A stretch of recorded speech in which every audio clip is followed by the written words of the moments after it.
Handicapper Steve here, handicapping the racing from Gulfstream Park here on Thursday. It is the 12th of December 2024. Gonna look at the fifth race from Gulfstream, but before I get on to that, remember to please follow me on Twitter at Horse Racing Kid 5 for more selections for race courses around the world, and I mean it around the world. Let's look at the fifth from Gulfstream, which is a claiming event going for a $31,000 purse race for 3-year-olds and upwards here, which are going for a $20,000 claiming price. Field of 12 horses entered to go 1,600 meters or a mile on the turf course. Top selection, you can go with the 2 horse Ever Dangerous. 210 11-7 for me in the superfecta.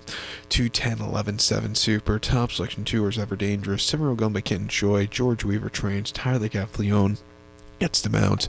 They ran the horse most recently on the 10th of October here in New York at Aqueduct, a mile on the inner turf course and claiming 32, decreasing the class from his previous race. He finished second by 2 lengths, and he showed potential that day. From an outside poster, he left to get good position, which he did. He was with him early on. He yielded before the wire. Kalik was a decent horse, just had the jump on him, but he ran his heart out, refreshing the Gulfstream, where he's had some decent races in the past, being forwardly paced on this turf course, which is very good.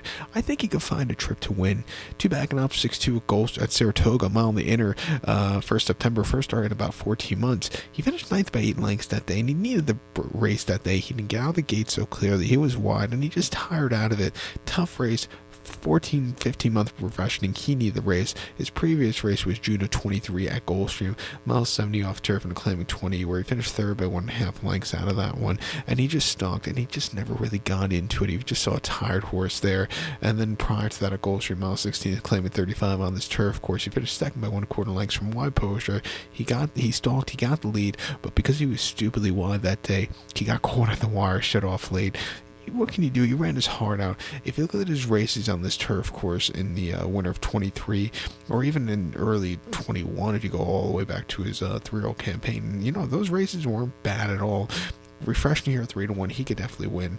I think the 10 horse Our Country for David Egan and Mark Henning going also. So horse hasn't won since claiming 35. A little over a year at Aqueduct most recently over the mile 16. That was his last victory, and that claiming 35, winning by a length, closing up from nowhere. Good race. Since then, he's been off a bit of a bench, and also against some tough horses in New York, against those optional courses, optional allowance horses. Coming down in class back to Gulfstream, where another horse he's had success on this turf course. IB, been a while since he's had success on this turf course, but he does his good running style here, training well. 10-1 he could win. Even the 11 horse Treasure King could win for IRAD also. Another horse hasn't won quite a few minutes, but his races on this turf course over the summer haven't been half bad. Even the Tapeta race haven't been half bad. Getting IRAD up at 5-2, we'll give him a shot in the pick 4.